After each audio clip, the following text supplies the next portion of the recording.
All right.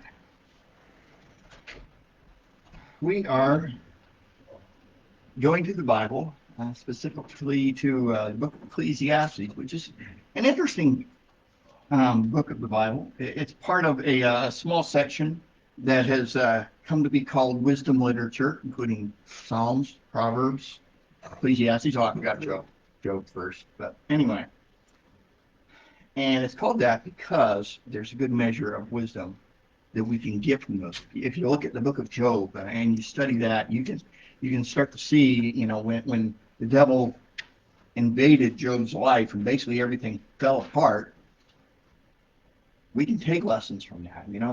The Psalms are often, songs that were written by King David, especially like when he was being hunted by the king, and he's a man on the run, and we can learn from that. We can learn from the other people that were in there. There's a number of psalms that are even called, depending on your translation, it might say a contemplative psalm. It might say a maskil, meaning that it's a psalm that's meant to provoke thought. And of course, we get to Proverbs, which is all the little nuggets in there. And then we come to Ecclesiastes, which kind of rounds things out. And suddenly we're in this weird place. And I'm leaning in and calling this whole series the Beautiful Letdown, because the lessons that Ecclesiastes has to give us teach us that the world is going to let us down. That it doesn't matter how hard we hold on, how hard we try, what we try, everything in this material world that there is going to be a disappointment. We're going to find it unsatisfying. It's just like my brain immediately goes to the cell phone industry, and we have these wonderful things that are pretty much designed to last us for 2 years, and then they start going to pot. And that's a lot of life. I mean, I don't care whether it's a cell phone or a car or a house or the newest television show, or maybe a set of books that you're excited about. I mean, no matter what it is, boyfriend, girlfriend, husband, wife, it all loses its luster after a while. Because simply put, there's nothing in this fallen, sinful world that it can offer that is eternally shining, shall we say.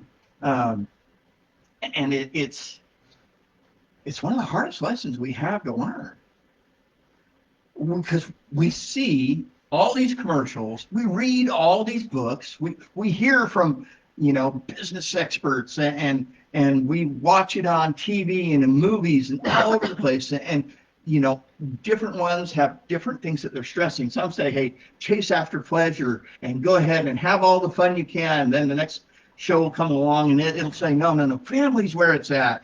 Invest in your family. And then you'll grab a book and it'll be talking about spies and excitement and adventure, and all this stuff comes together, and you just like, after a while, you just start to see it's not as good as it promised to be.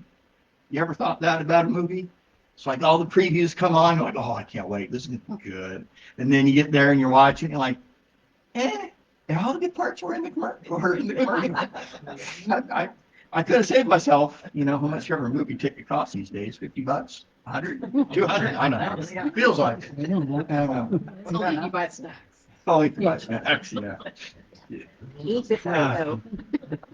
But the point is that it all goes away, and that's what Solomon here is trying to show us. He's coming at us from the end of his life, and so he's got the rhythms of life that happen down. Okay, he's been through it all, and so he's gleaned a lot. And God gave him a supernatural wisdom. So this wasn't just stuff that happened, and he's like, oh, hey, well, that was interesting. Most of us, we tend to let life slip by, and then at some point in time, maybe later on, we get a little introspective and we start thinking about it, and we're like, maybe that had more significance than I thought. And Solomon came at it from the end, and he treated life like a gigantic scientific experiment.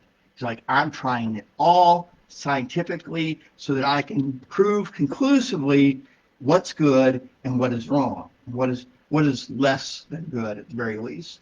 And so he did. He chased after all of it. We saw in chapters 1 and 2, he sought pleasure, he sought money, he sought wealth, he had properties, he had women coming out his ears, and in the end he found it was all worthless.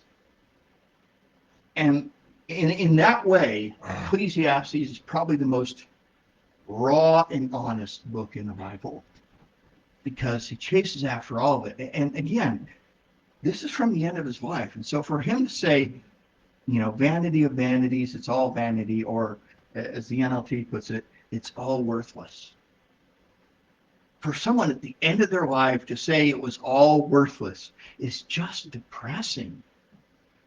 Something like, well, I mean, if you tried it all and it's all worthless, what's the point? And this despair can set in. This sense of futility just weighs our soul down, and we just, part of us wants to give up. And you can see that. They're not everyone by any stretch, but if you go into a place filled with older people, like a retirement home, you can find some people that have just given up. That life has beaten them down and they're done. Their body just hasn't figured it out yet. And it's sad. And I think to some degree that's kind of Solomon. He still has some understanding that God is the main thing. And that's what he's trying to bring out here, is that he doesn't make it obvious. He doesn't beat us over the head with this point, but he's saying everything under the sun is pointless. So the converse is, the implication is that we need to look beyond the human experience. We need to go above the sun to find meaning, purpose, and eternity. And that's what he's given us in the book of Ecclesiastes. And so here we are. We're going to be starting in the middle of chapter 3 and going all the way through 4 today. And so let's get into it. So in Ecclesiastes chapter 3, we're going to start in verse 16. Okay? It says, I also noticed that under the sun there is evil in the courtroom. Yes, even the courts of law are corrupt. I said to myself, in due season God will judge everyone, both good and bad, for all their deeds. I also thought about the human condition, how God proves to people that they are like animals. For people and animals share the same fate. Both breathe and both die. So people have no real advantage over the animals. How meaningless. Both go to the same place. They come from dust and they return to dust. For who can prove that the human spirit goes up and the spirit of animals goes down into the earth? So I saw that there's nothing better for people than to be happy in their work. That is why we are here. No one will bring us back from death to enjoy life after we die. Again, I observed all the oppression that takes place under the sun. I saw the tears of the oppressed with no one to comfort them. Oppressors have great power and their victims are helpless. So I concluded that the dead are better off than the living. The most fortunate of all those who have not been born, for they have not seen all the evil that is done under the sun.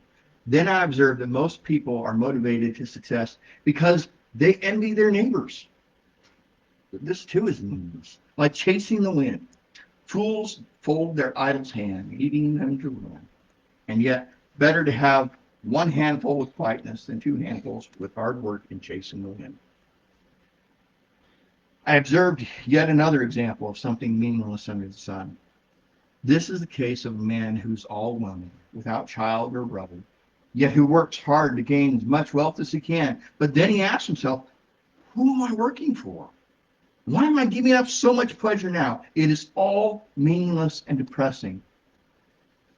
Two people are better off than one. For they can help each other succeed. If one person falls, the other can reach out and help. But someone who falls alone is in real trouble. Likewise, two people lying close together can keep each other warm, but how can one be warm alone? A person standing alone can be attacked and defeated, but two can stand back to back and conquer. Three are even better. for a triple braided cord is not easily broken. It is better to be a poor but wise youth than an old and foolish king who refuses all advice. Such a youth could arise from poverty and succeed. He might even become king, though he's been in prison. But then everyone rushes to the side of yet another youth who replaces him.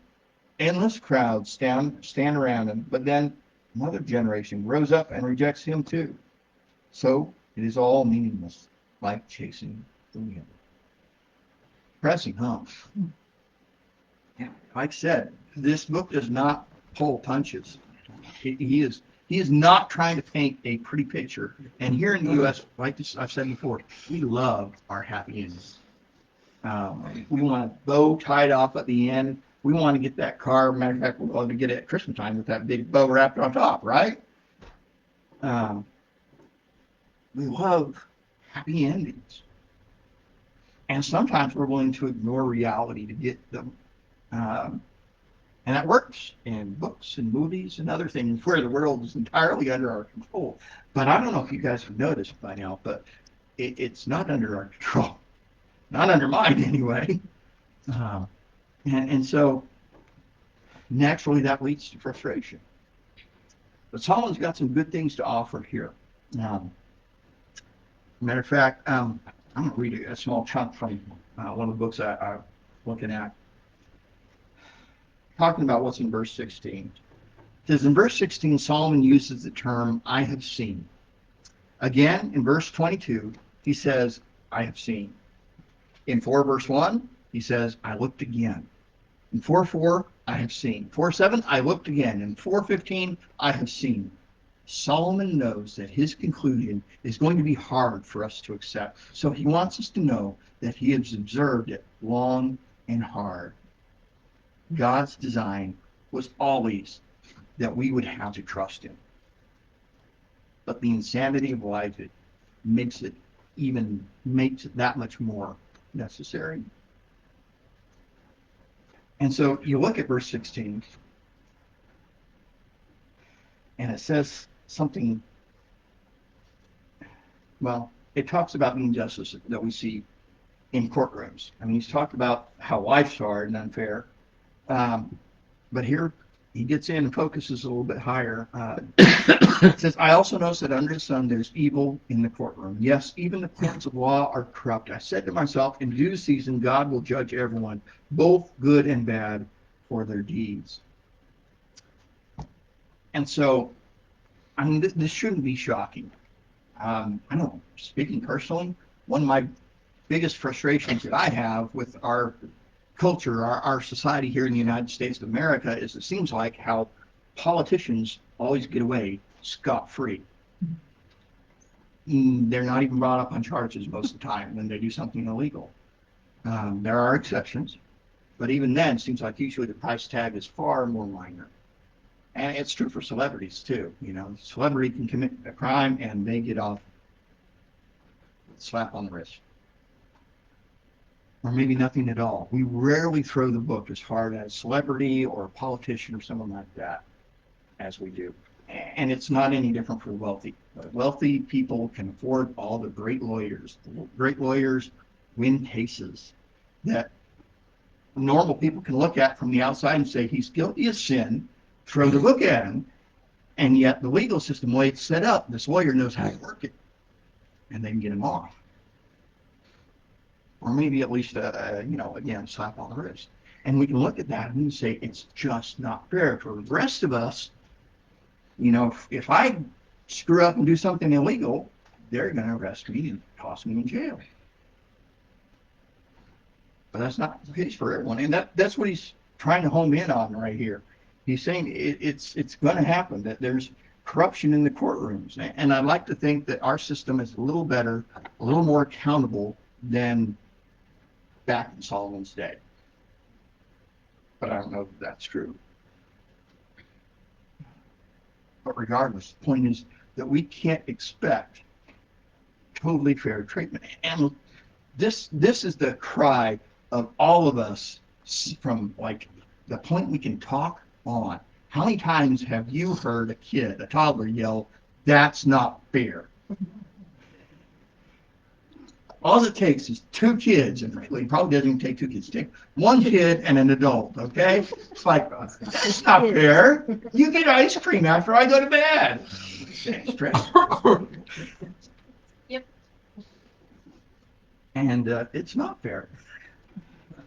We're all corrupt. And I'm probably going to throw this quote out a lot. I love the movie The Princess Bride, and there's that quote, where Wesley tells Buttercup before she realizes who he is, says, "Life's not fair, Highness. Anyone who says differently is selling something." And I find that quote highly appropriate to this. But verse 17, he says something interesting. He says, "I said to myself, in due season, God will judge everyone, both good and bad, all their deeds." And so really, the question isn't so much, why isn't life fair? Or I guess to get a little more into the adult realm, especially well, let me pause that thought for a moment.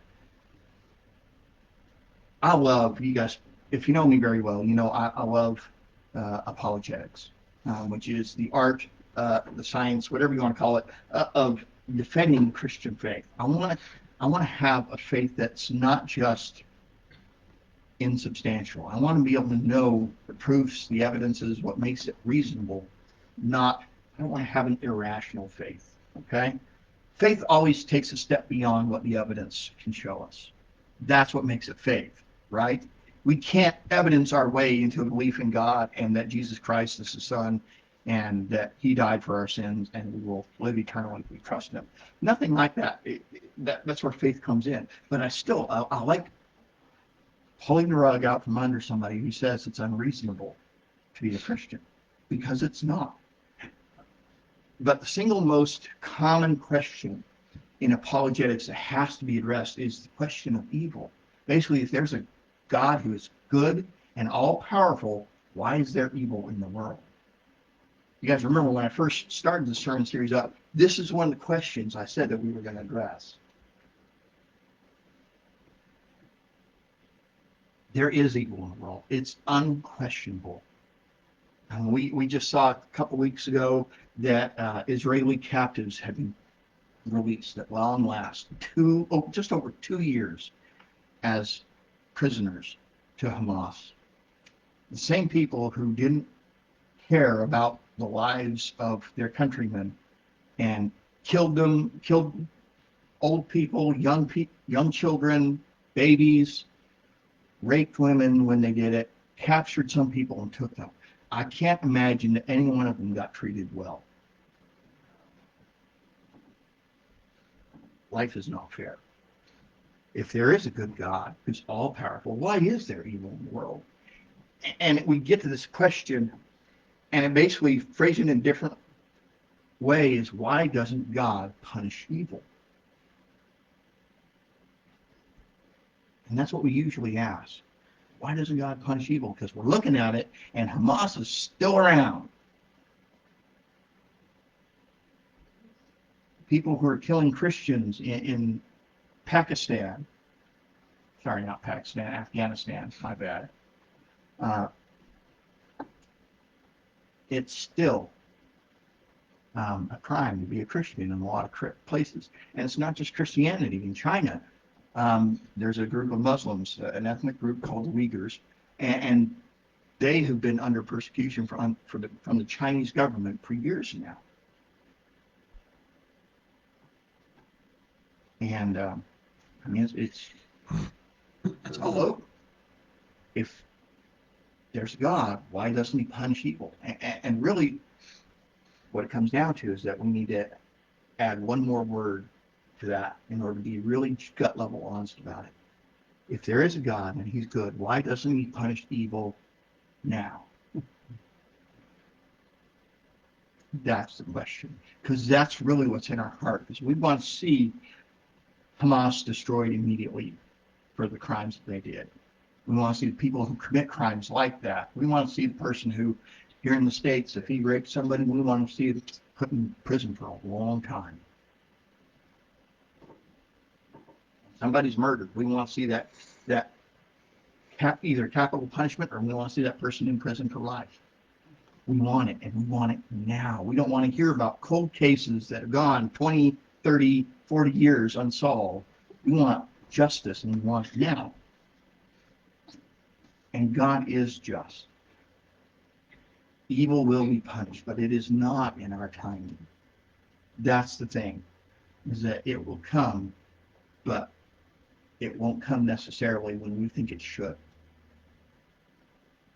I heard one guy say that basically somebody told him in the course of a conversation, said, saying you guys probably all heard, good guys finish last.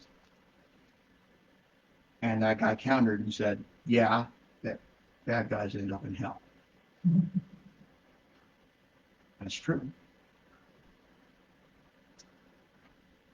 We can't understand God's plan and things like that, but we got to trust that he does indeed do that.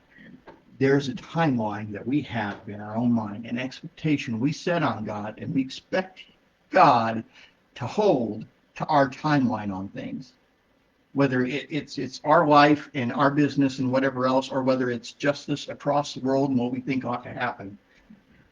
We want it when we want it, and we're not satisfied unless it comes when we want it.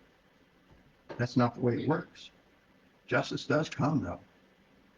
We just don't always see it. We don't always hear about it either. Let's face it, if you're talking about something happening on the other side of the world, we're probably not going to hear about the solution because we've gotten bored with the problem. We just have a short attention span. So, and that's the way that the news has made us. We don't remember things from 2 months ago, much less 2 years ago, much less 20 years ago. And God's timetable is not ours. It does happen. God is a just God. Believe it. I've seen it happen too many times. It does happen. But long run, it works.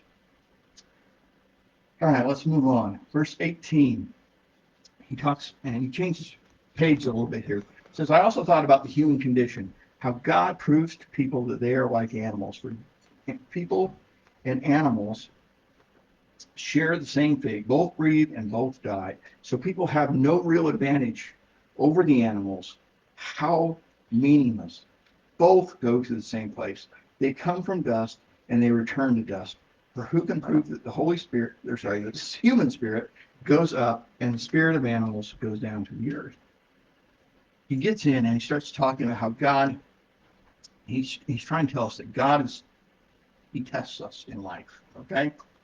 And what happens is that it's all a matter of this under the sun perspective, okay? But again, remember that what Solomon's trying to overlay in this entire book is that God has set eternity in our hearts. There is something beyond what's under the sun. And so when he starts saying this, he's coming at it from a devil's advocate type perspective. He's trying to say, look, there's this sense of futility that, we animals die, humans die. We both end up, feeding the garden, basically. Pushing up daisies. There's the old phrase. And it's true. In that sense, there's no difference. And if all you do is live for what's under the sun, that's all you're ever going to see. Is birth, life, death. On a gravestone, there's that year you're born, there's the dash in between that represents all of life, and then there's the day you die. And from a purely materialistic perspective, that's all there ever will be. And that's not what he's trying to go for. We can't see what happens after we're gone. We don't have any evidence. No one's come back and said, here, let me show you. I've taken pictures of heaven, and this is what it's like. Here, let me distribute these to the media so they can put it on 6 o'clock news and we can all watch and see. It's never happened. We get occasional near-death experiences where somebody comes back and says, hey, this is what it's like. But if we're being honest, as a culture, we're all kind of like, we don't really believe you. And so we don't have this proof. We don't have it at all. And we can't see what happens after we're gone. And part of what he's trying to say is that we can't see what happens. And so enjoy what you got. And so for, again, somebody who's materialistic and who lives according to the rules of this world, that's all there is. Like, you got that dash in between those 2 days on your grave, so enjoy it while it lasts. And that's part of what he's trying to teach us, because especially as Christians, I mean, I don't know about you, but I've heard the saying that, that guy is so heavenly minded, he's no earthly good. I don't know if you've ever known anyone who's like that, but we get our heads in the clouds so much, and we get so focused on eternal rewards that we kind of forget that God gave us some stuff we could enjoy on the way. He didn't intend us to have a dreary, horrible existence that is just every day self-sacrifice and nothing good. He says, it's every once in a while, he says, hey, it's okay to have ice cream after the kids go to bed. You can enjoy that. It's okay to go out to eat. It's okay to take that vacation and enjoy it. It's okay to take that 5 minutes extra at the water cooler at work and talk with somebody and enjoy that conversation. God gives us these glimpses so we can enjoy it. And whether we're saved or not, whether we realize we're eternal being or whether we think it all ends at death, either way, God's given us this. This is what theologians call common grace. God shows grace to every single human on earth in some form or another.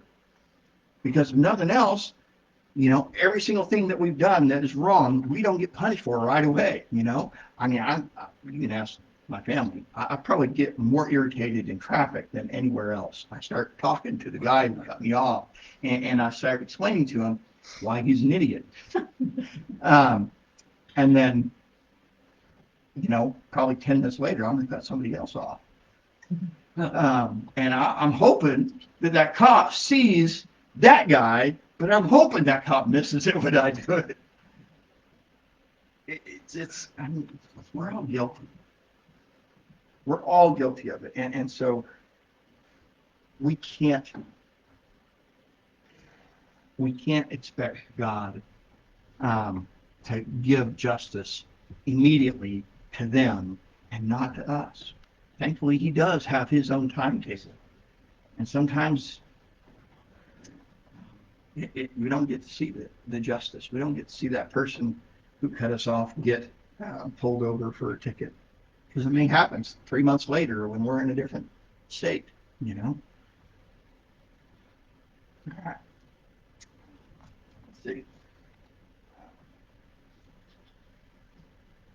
Let's start in verse 1 of chapter 4. It says, again, I observed all the oppression that takes place under the sun. I saw the tears of the oppressed with no one to comfort them. The oppressors have great power and their victims are helpless. So I concluded that the dead are better off than the living. But most fortunate of all are those who have not yet been born. For they have not all seen the evil that is done under the sun. And he comes in and he's trying to remind us that something like oppression is real.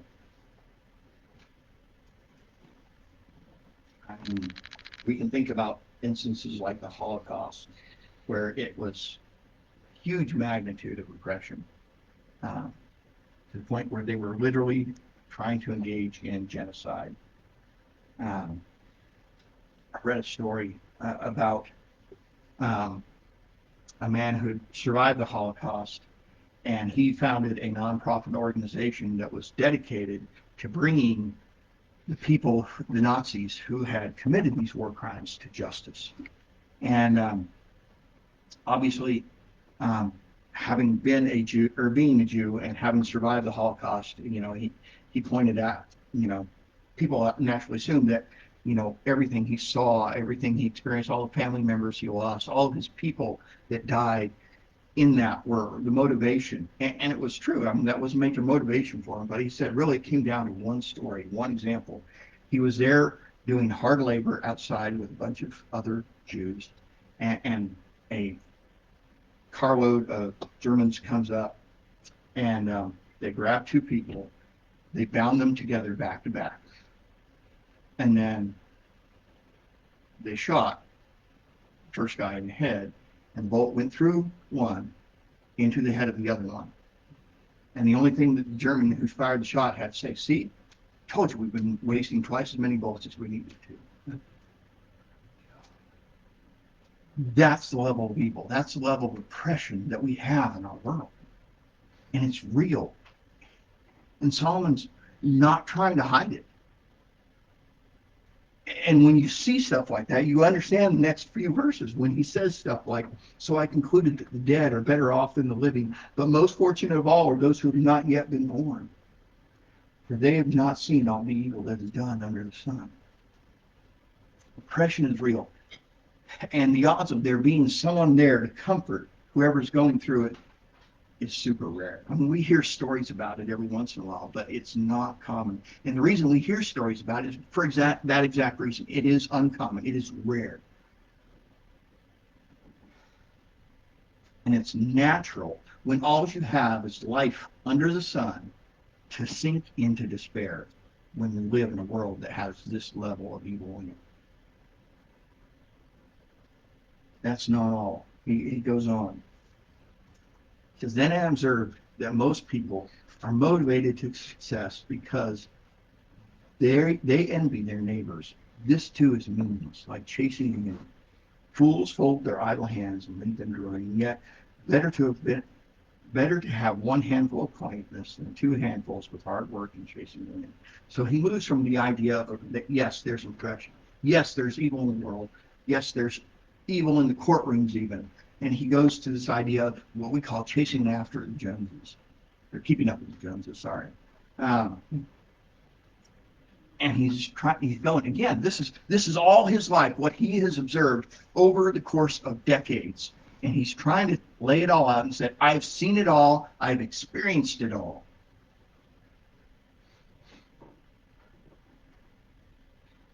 And so when he comes in and he says, you know, most people are motivated to success because they envy their neighbors. He's nailing it on the human heart. I want better than my neighbor. I want more than my brother. I want to have more success than my dad. You know, whatever it is, we find somebody to compete with. Some guys, it's a matter, the classic example is, you know, I got to get my dad's approval. And so they go through all these hoops and they get all the success that they can get. And then oftentimes they never get that approval from their dad. And it just reminds me of what Solomon's been saying. It's all meaningless. And that's what he's going to say, is that all this stuff is meaningless. Competition does give a victory, but it's temporary. And it's also empty. Because eventually, you know, New Testament talks about, you know, they compete for a crown in a race and that a wreath, you know, and eventually that wreath withers and falls apart and you're just left with a few twigs. So what? Bragging rights. Guess what? Everyone hates when somebody brags nonstop about something, especially when it happened years ago. It's kind of like, okay, let it go. That's true. And verses 5 and 6, it basically says, you know, if competition, if this drive to succeed is pointless, verse 5, he flips that. He says, fools fold their idle hands and leave them to ruin, and yet better to have one handful with quietness than two handfuls with hard work and chasing the wind.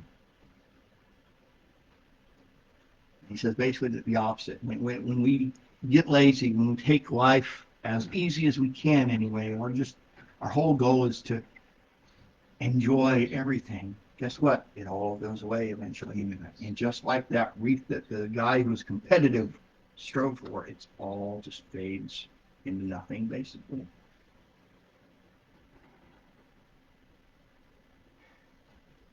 All right. Let's get into some better stuff. It says, I observed yet another example of something meaningless under the sun. This is the case of a man who's all alone, without a child or a brother, yet works hard to gain as much wealth as he can.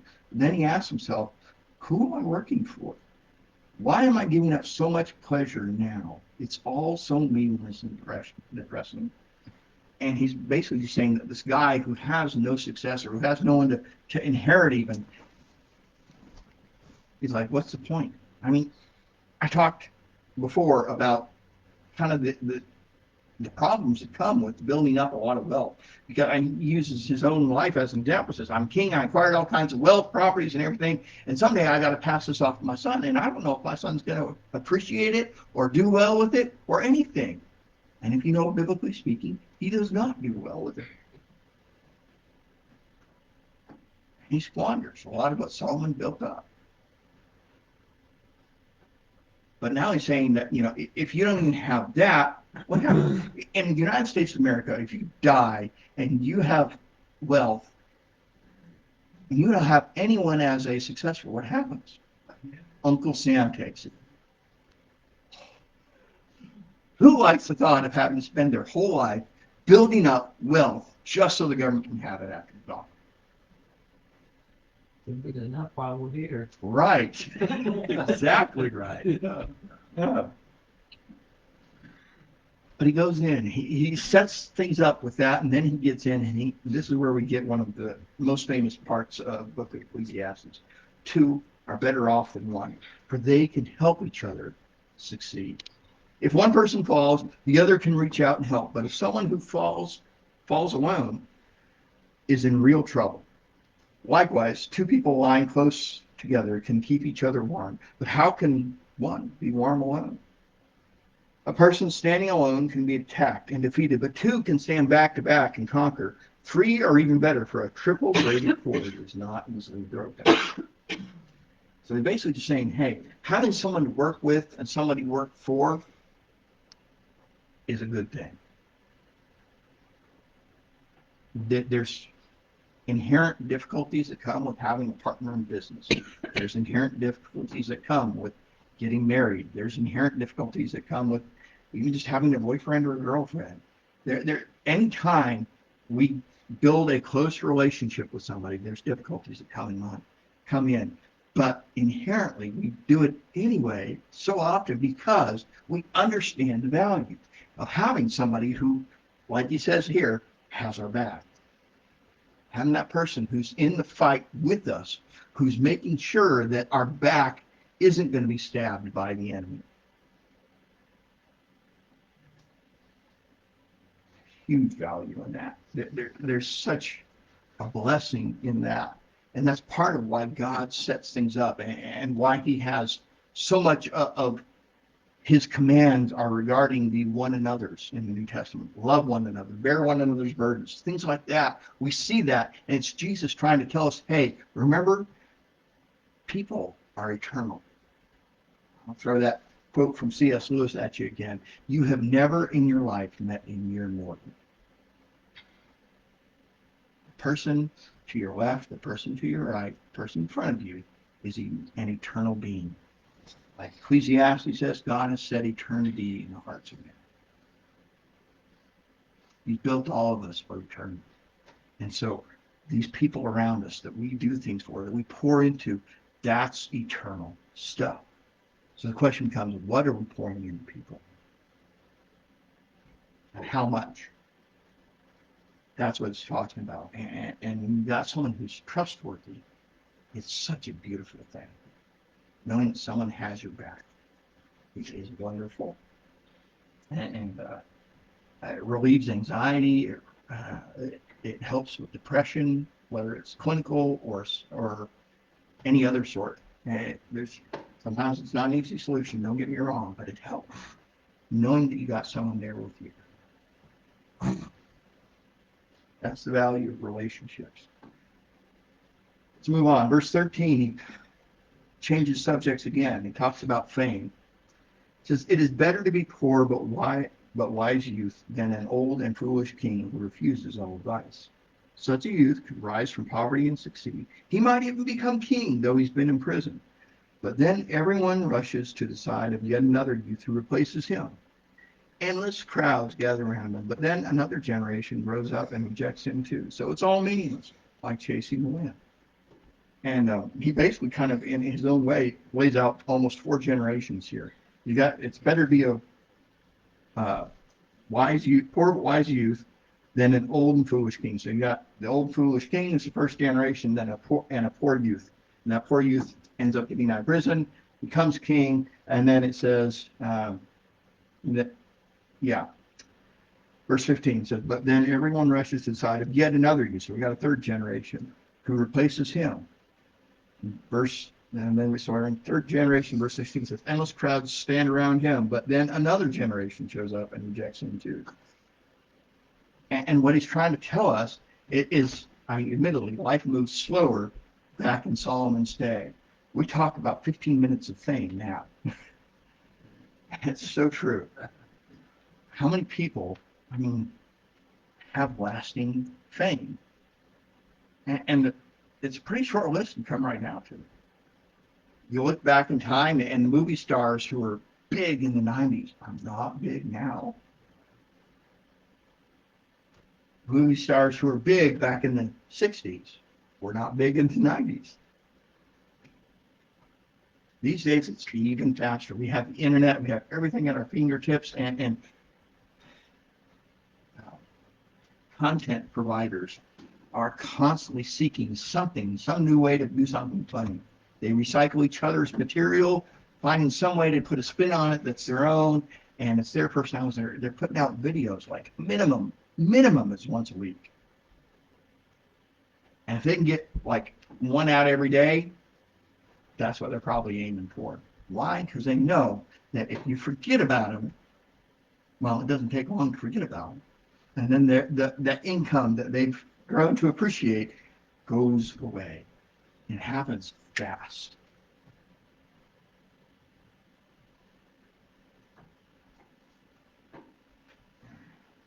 So, I want to read another quote from that book.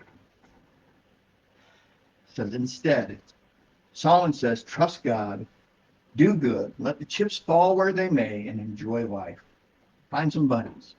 Make all the money you can in a hard day's work, and then go home and sit loose. Do some things that will matter for eternity. Serve Christ as long as you can until your number comes up. Then die well. Enjoy the things you do know, and don't be so concerned and distraught about the things you don't. A big part of what Solomon is trying to tell us here is that there's a lot of life that's beyond our control. There's likely we can do nothing about oppression that's happening somewhere else in the world. That's the likelihood. You know, if we want to dedicate our life to it, we might be able to put a dent in it. The odds are pretty good. It's not going to make, you know, what we can do here is not going to be felt on another continent. Most of the time, that's true. And so he's saying, bear that in mind. All these things, whether it's fame, whether it's competitiveness and striving for success, or whether it's like I'll live on the minimum and I will just do life in my way and do what I want to do instead of worrying about what I need to do in order to succeed, or whether it's people under oppression or whatever. He's saying it all is pointless. Everything we're striving for is what's under the sun. It all is meaningless. He's trying to drive that home, and he's going to beat this into us, and he's going to do it hard. He's not pulling punches. He's trying to make sure that we don't miss out on a point. He doesn't want us to come back and say, oh, look, Solomon, you forgot this thing. I think this thing is what life is all about. Solomon's saying, no, it's not. Enjoy it. You know, I'm not saying don't enjoy it, but in the end, you're going to find it's meaningless and vain, and enjoyment ends. All good things must come to an end, right? And so it is in life. Unless we're focused on eternity. And then suddenly things start having meaning. Whether we're the one being oppressed and we're looking for someone to comfort us, or whether we're the one who can provide comfort. Whether we're looking for that business partner or a marriage partner or whatever it is, all these things, it changes when our perspective changes from just what's here, just what's concrete, what we can touch, feel, taste, smell, and we go start looking at the eternal, things take on an eternal significance. And we stop caring about so much about the stuff that comes and goes. Cars break down eventually. Homes fall over. Phones die. It's all a big cycle. But if we pour in the things that are eternal, suddenly that phone isn't just the new, latest, greatest thing. It's a way to connect with people. And you can call up somebody and say, hey, look, I was thinking about you this week. How's it going? I want to check on you. I care about you. And then you hear what they're going through, and you're like, hey, let me encourage you. I was just reading this spot over here in the Bible, and it perfectly fits whatever it is that you're going through. And you can encourage that person. That's an eternal act. And it came because you had a piece of silicon, plastic, and glass, right? That thing is meaningless. What you can do with that thing can be meaningful. Don't get me wrong, we can waste money time on it too. But we can. We can pour our lives into eternal things. We can pour our lives into things that are gone tomorrow. That's great. Lord God, I come to you and I'm so grateful for your goodness and your grace, the fact that you have built eternity into our hearts, that we hunger for something more. Solomon went out on this thing, this experiment, seeking something significant. And he had it all along in you. I'm so thankful you're in my life. Help me to keep my eyes on the things that are eternal. We need you. We need to be focused on you. We need to be focused on the people around us and know what really matters. Do what we can to enjoy our life, yes, and hopefully make someone else's life a little better too. Do what we can.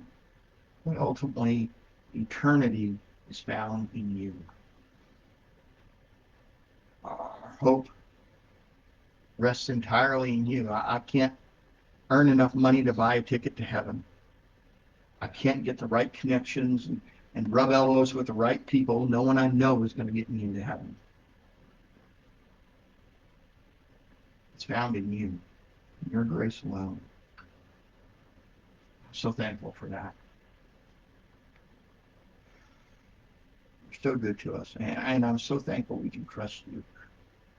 That all the injustices, in the end, justice will be served. But you are good.